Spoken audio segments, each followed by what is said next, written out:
अस्सलामु अलैकुम। अपने चैनल पर हम आपको खुशामदीद कहते हैं। हर रोज़ एक नई कहानी को सुनने के लिए हमारे चैनल को सब्सक्राइब कर लें और कहानी को मुकम्मल सुनें। शुक्रिया। सुना था कि ईरानी औरतें नहायत हसीन व जमील होती हैं और ये भी सुना था कि लोग दूर दराज के मुकामात से खसूसी तौर पर ईरान जाते हैं सिर्फ और सिर्फ ईरानी औरतों से निकाह करने। मगर इस निकाह की हकीकत क्या थी ये कभी नहीं सुना था और ना ही कभी इस हकीकत से किसी ने पर्दा उठाया था। ऐसी हकीकत सुनकर ही इंसान के रोंगटे खड़े हो जाएं कि निकाह की आड़ में ईरानी कम सिन और हसीन लड़कियों के साथ क्या कुछ किया जाता था कि फिर ना ही शादी के काबिल वो रहती थी और ना ही जीने के काबिल, और शादी की चाहत में इनके साथ वो घिनौना काम होता था कि अगर वो पहले ही जान जाएं तो कभी शादी भी ना करें। मुझे रोज़गार के सिलसिले में ईरान जाना पड़ा था क्योंकि मेरे नसीब में पाकिस्तान में रहकर रिस्क कमाना नहीं था।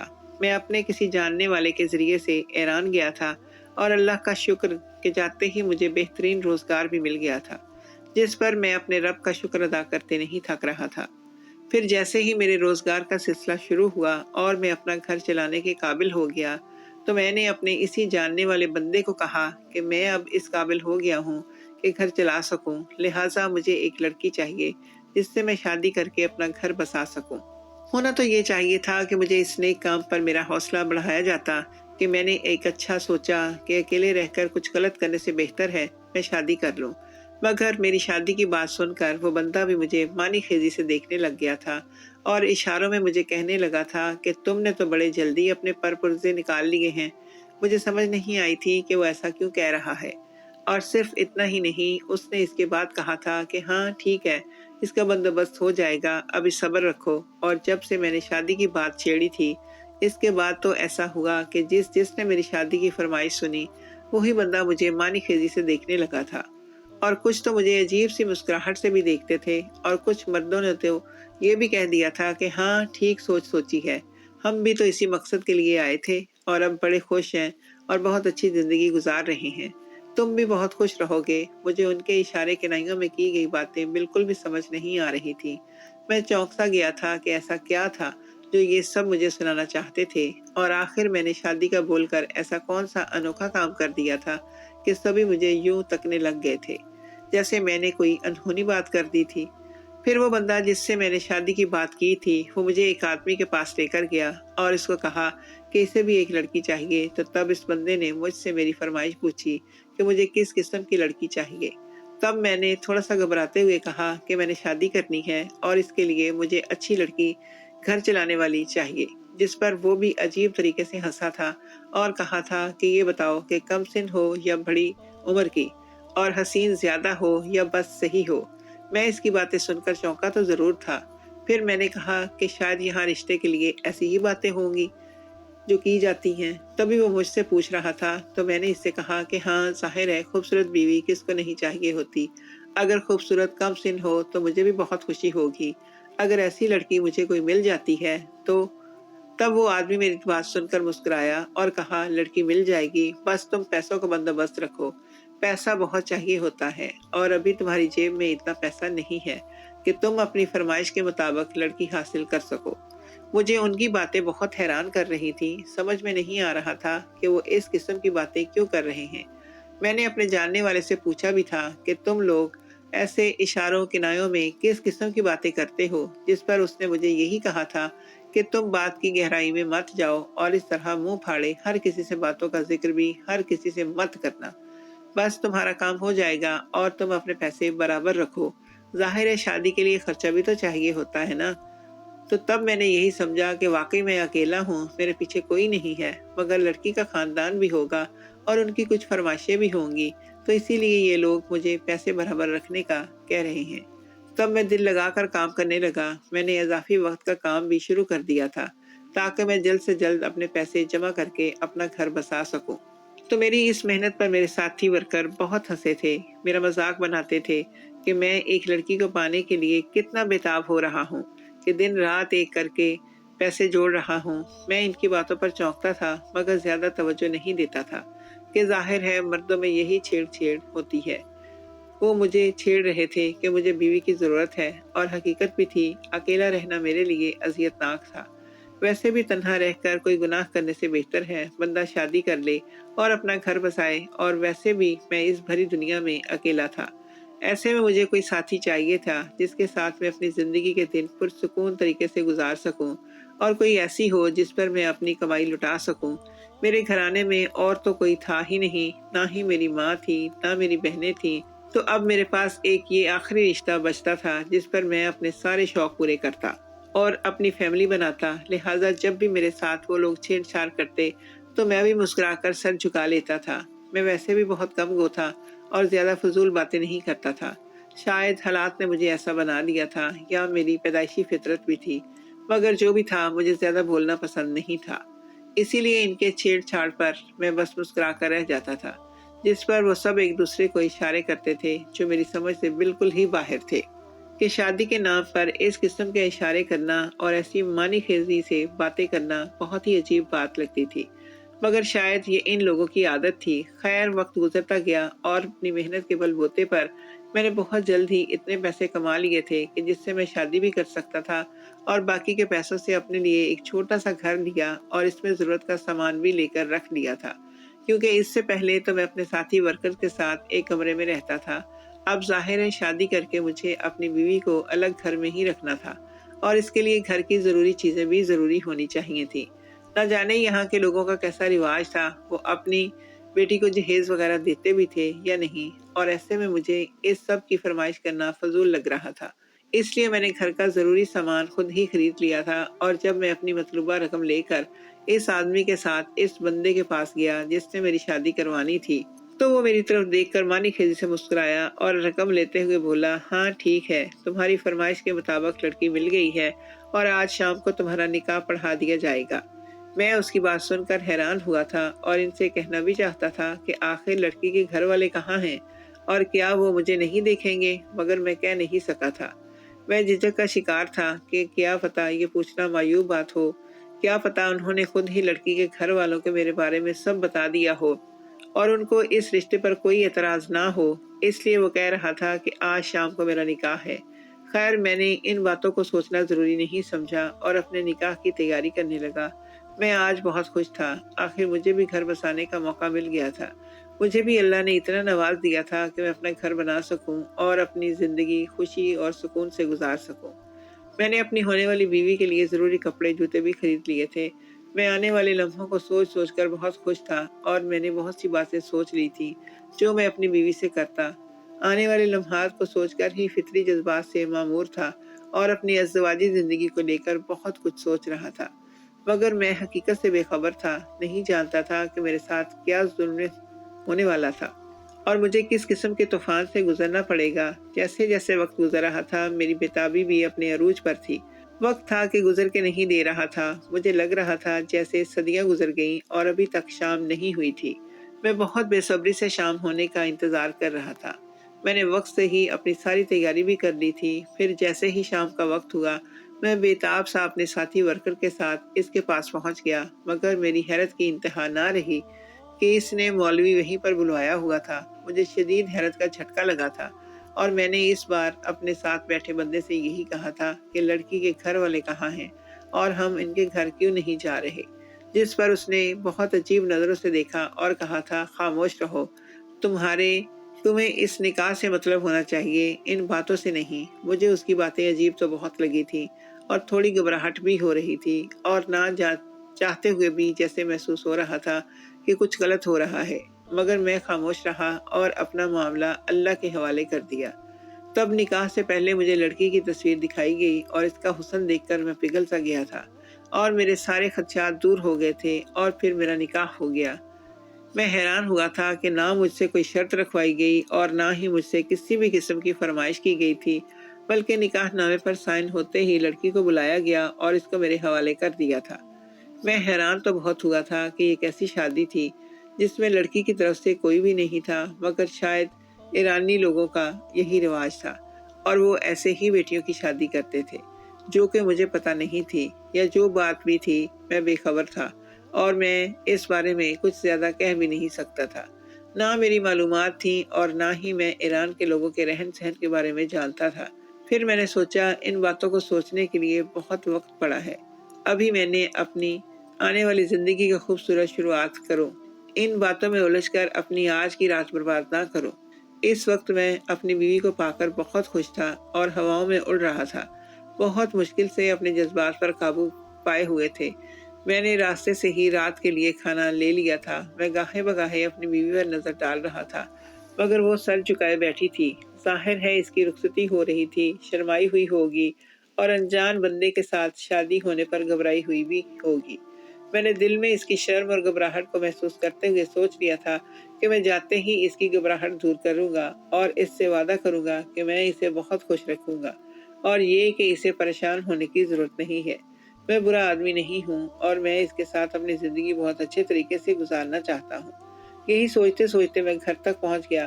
میں نے ٹیکسی والے کو کرایہ دیا اور جلدی سے ٹیکسی کا دروازہ کھولا تاکہ اسے تھام کر گھر کے اندر لے جا سکوں۔ مگر میری حیرت کی انتہا نہیں رہی تھی جب وہ روبوٹ کی طرح چلتی ہوئی گھر کے اندر داخل ہو گئی، یعنی اسے میرے سہارے کی ضرورت بھی نہیں پڑی تھی۔ میں حیران سا اس کو جاتا دیکھ رہا تھا۔ پھر دل میں خیال آیا کہیں ایسا تو نہیں کہ اس کی زبردستی شادی کی گئی ہو اور وہ میرے ساتھ شادی کرنے پر راضی نہ ہو۔ یہ سوچ آئی تو میرے دل کو عجیب سی گھٹن ہوئی تھی اور لگا تھا کہ شاید ابھی بھی میری زندگی میں آزمائشیں باقی تھی۔ تبھی ٹیکسی والے کو فارغ کر کے میں دھیمے قدموں سے گھر میں داخل ہوا اور دل میں ایک امید جاگی کہ کیا پتہ یہ میرا وہم ہو اور وہ سب کچھ نہ ہو جو میں سوچ رہا ہوں۔ میں نے دیکھا کہ کمرے میں سر جھکائے وہ بیٹھی ہوئی تھی۔ پھر میں نے کھانا برتن میں نکالا اور ٹرے بنا کر بیڈ پر اس کے ساتھ بیٹھ گیا اور کھانا کھانے لگا۔ اس کو بھی کھانا کھانے کے لیے کہا، جس پر اس نے بمشکل 2-3 نوالے لیے اور ہاتھ پیچھے کھینچ لیا تھا۔ میں اس کی حرکات و سکنات کو غور سے دیکھ رہا تھا اور دل ہی دل میں خیال آ رہا تھا کچھ تو غلط ہے جس کا مجھے پتہ نہیں ہے۔ تبھی میں نے اسے دوبارہ سے کھانا کھانے کو کہا اور اسے بولنے پر مجبور کرنے لگا۔ میں چاہتا تھا کہ وہ بات کرے تاکہ مجھے پتہ چلے کہ اس کے دل میں آخر کیا چل رہا تھا۔ تبھی میرے مجبور کرنے پر وہ بول پڑی اور جو بات اس نے کی تھی اس نے میرے رونگٹے کھڑے کر دیے تھے۔ کہ میں کیا سن رہا تھا؟ میں ہر قسم کی بات کی توقع کر سکتا تھا، مگر جو بات اس نے کی تھی اس کی توقع تو میں نے ہرگز نہیں کی تھی۔ میں حیرت سے منہ کھولے اس کی طرف دیکھ رہا تھا۔ مجھے لگا تھا کہ شاید وہ میرے ساتھ مذاق کر رہی ہے، مگر وہ بالکل سنجیدہ تھی۔ تبھی میں نے لڑکھڑاتی آواز کے ساتھ اس سے کہا کہ وہ یہ کیا کہہ رہی ہے اور اس کی بات کا مطلب کیا ہے؟ تو اس نے مجھے تنزیہ دیکھتے ہوئے پوچھا کہ میں اتنا انجان کیوں بن رہا ہوں کہ جیسے میں کچھ بھی نہیں جانتا۔ تب میں نے سنجیدگی سے اس کو کہا کہ جو بھی بات ہے کھل کر بتاؤ، میں ایران میں نیا ہوں اور یہاں کے بارے میں کچھ نہیں جانتا۔ تب اس نے مجھے بتایا کہ یہاں کم سن اور حسین لڑکیوں کو نکاح کا جھانسا دیا جاتا ہے اور اس کے بعد ان کے ساتھ میں نے بچپن سے ہی اپنی زندگی میں دکھ اور تکلیفیں جھیلی ہیں۔ میرا باپ میری پیدائش سے پہلے ہی دنیا سے چلا گیا تھا اور میری ماں کو بھی شاید میرے باپ کے پیچھے جانے کی جلدی تھی۔ تبھی 7 سال کی عمر میں میری ماں بھی اس دنیا سے چل بسی۔ پیچھے مجھے سنبھالنے کو میری دادی رہ گئی تھی۔ میری دادی نے مجھے بہت پیار سے پالا تھا اور مجھے پالنے کی وجہ سے انہوں نے بھی بہت تکلیفیں جھیلی تھیں۔ میں آج بھی وہ دن نہیں بھولا تھا جب میری دادی میری وجہ سے میرے خاندان والوں کی زہریلی باتیں برداشت کرتی تھی، کیونکہ دادی مجھے پالنے کے لیے میرے چچاؤں سے خرچہ مانگتی تھی، جس پر وہ اس کو باتیں سناتے تھے۔ بہت بار تو میں نے اپنے کانوں سے چچاؤں کو یہ کہتے سنا تھا کہ جب اس کے ماں باپ مر گئے ہیں تو اس کو بھی پالنے کی کیا ضرورت ہے، اس کو یتیم خانے بھیجو، ہمارے اپنے بہت اخراجات ہیں۔ یعنی پورے خاندان میں کوئی مجھے پالنے کو تیار نہیں تھا، مگر دادی مجھے چھوڑنا نہیں چاہتی تھی۔ وہ اکثر دکھ کی شدت سے رو دیتی اور اپنی اولاد سے کہتی کہ اللہ سے ڈرو، یہ بھی ہمارا اپنا خون ہے اور میں اسے نہیں چھوڑ سکتی، یہ بھی میرے بیٹے کی اولاد ہے۔ جس پر میرے چاچے بڑبڑا کر رہ جاتے تھے اور میرے چاچاؤں کی بیویاں بھی مجھے نفرت بھری نگاہوں سے دیکھا کرتی تھی۔ ویسے تو میری پھوپھیوں کا رویہ میرے ساتھ بہت سرد ہوتا تھا، مگر چونکہ وہ اپنی ماں کا بہت احترام کرتی تھی اس لیے اپنی ماں کی وجہ سے وہ مجھے برداشت کرنے پر تیار تھی اور اپنی ماں کے سامنے میرے ساتھ پیار کا دکھاوا کرتی تھی۔ میری دادی نے میرا رشتہ بچپن میں ہی میری بڑی پھپھو کی بیٹی کے ساتھ طے کر دیا تھا تاکہ میں خاندان سے جڑا رہوں۔ مجھے بھی اپنی دادی کے اس فیصلے میں ان کے جذبات کو میں سمجھتا تھا۔ میں جانتا تھا کہ میری وجہ سے دادی نے کتنی تکلیفیں برداشت کی ہوں، اس لیے میں دل لگا کر پڑھتا تھا۔ میری دادی جو بہت مشکل سے میرے لیے خرچہ برابر کرتی تھی، میں نے ان کو کبھی مایوس نہیں کیا تھا اور ہر کلاس میں اول پوزیشن لیتا تھا، جس پر میری چاچیاں بہت جلتی تھیں کیونکہ ان کے بیٹے میری طرح لائق فائق نہیں تھے۔ ظاہر ہے ان کے لاڈ اٹھانے والے ان کے ماں باپ موجود تھے، جبکہ میرے پاس میرا بہت سہارا میری دادی تھی، اور میں جانتا تھا کہ اگر یہ سہارا بھی مجھ سے چھوٹ گیا تو بڑی دنیا میں میرے پاس کچھ نہیں رہنا، اور مجھے اپنی زندگی بنانے کے لیے محنت کرنا تھی۔ لہٰذا میں چھوٹی عمر سے ہی سنجیدہ ہو گیا تھا اور دن رات محنت کر کے پڑھائی کرتا تھا۔ وقت گزرتا گیا، میں نے میٹرک کا امتحان پاس کر لیا اور اول پوزیشن حاصل کرنے پر مجھے اسکالرشپ ملا، اور پھر باقی کے اخراجات اٹھانے کے لیے میں نے ٹیوشنیں پڑھانا شروع کر دی۔ اس طرح میں نے اپنی تعلیم جاری رکھی۔ میں BA کر چکا تھا جب میری پیار کرنے والی دادی بھی اس دنیا سے چلی گئی تھی۔ وہ دن میرے لیے قیامت کا دن تھا۔ میں بہت رو رہا تھا، مگر مجھے دلاسا دینے والا کوئی نہیں تھا۔ دادی کے جانے کے بعد تو میں جیسے تنہا ہو گیا تھا، اور مجھے لگتا تھا کہ میری پھپھیاں مجھ سے پیار کرتی ہیں۔ انہوں نے بھی اچانک سے اپنے رنگ ڈھنگ دکھانے شروع کر دیے تھے، مگر میں مایوس نہیں ہوا تھا، کیونکہ میری دادی نے کہا تھا کہ جب تم کامیاب ہو جاؤ گے تو یہی خاندان والے تمہاری عزت کریں گے۔ یہ تو شکر تھا کہ میرے باپ کا دیا ہوا گھر میرے پاس تھا، جبھی میں بنا کسی محتاجی کے سکون سے رہتا اور اپنی تعلیم جاری رکھنے کا سوچا تھا۔ ابھی میں یونیورسٹی کے پہلے سال میں ہی تھا جب میں نے ایک خبر سنی جس پر مجھ پر قیامت ڈھائی تھی۔ میری پھپھو کی وہ بیٹی جو میرے نام سے منسوب تھی، اس کی شادی میرے بڑے چچا کے بیٹے کے ساتھ ہو رہی تھی، اور مجھے یہ بھی پتہ نہیں تھا کہ میں بہت دکھی ہوا ہوں، اور نہ چاہتے ہوئے بھی اپنی پھپھو کے پاس پہنچا تھا کہ یہ انہوں نے کیا کیا، جس پر انہوں نے بہت نفرت سے کہا کہ تمہارے پاس میری بیٹی کو دینے کے لیے ہے ہی کیا۔ میں نے اس وقت اپنی ماں کے کہنے پر رشتہ کر دیا تھا، مگر اب ایسی کوئی مجبوری نہیں ہے، تو میں اپنی مرضی سے اور اپنی بیٹی کی خوشی کے لیے اس کی شادی کر رہی ہوں۔ اپنی پھپھو کے ایسے رویے سے میں دل برداشتہ ہوا کہ مجھے پورے خاندان سے جو تھوڑی بہت لحاظ اور مروت سی تھی وہ بھی ختم ہو گئی تھی، اور مجھے سب سے نفرت ہو گئی تھی۔ تب میں نے اپنی تعلیم وہیں روک کر اور اپنے گھر کو بیچا، اور اپنے جاننے والوں کو کہہ دیا کہ وہ میرے لیے باہر کے ملک نوکری کا بندوبست کریں گے۔ میں نے سوچ لیا تھا کہ میں جہاں کہیں بھی جاؤں گا وہیں پر ہی نوکری کر کے اپنی شادی بھی کروں گا اور اپنا گھر بساؤں گا، اور پاکستان کبھی واپس نہیں آؤں گا۔ پھر میرے ایک جاننے والے نے مجھے بتایا کہ ایران میں نوکریاں بہت آسانی سے مل جاتی ہیں، تو میں نے بھی فوراً ایران جانے کی تیاری کر لی۔ پھر دیکھتے ہی دیکھتے میرا ویزا لگا اور میں ایران پہنچ گیا، اور میرے جاننے والے کے ذریعے مجھے بہت اچھی نوکری بھی مل گئی تھی، اور وہیں پر میں نے آگے کی تعلیم بھی شروع کر دی تھی۔ میں بہت خوش تھا، اور کچھ ہی عرصے کے بعد میں نے شادی کا ارادہ بھی بنا لیا تھا، جس پر ان سب کا رویہ بہت عجیب ہو رہا تھا۔ مجھے سب کی باتیں سمجھ میں آتی تھیں، اس میں تو دن رات محنت کر رہا تھا تاکہ جلد سے جلد گھر اپنا بنا سکوں۔ پھر جب میں نے اتنا جمع کر لیا کہ میری شادی ہو جائے، تب میری شادی ہوئی، اور میں نے سوچ لیا تھا کہ میں بہت خوش ہوں اور خوش رہوں گا، تو میرا خیال غلط ثابت ہوا تھا۔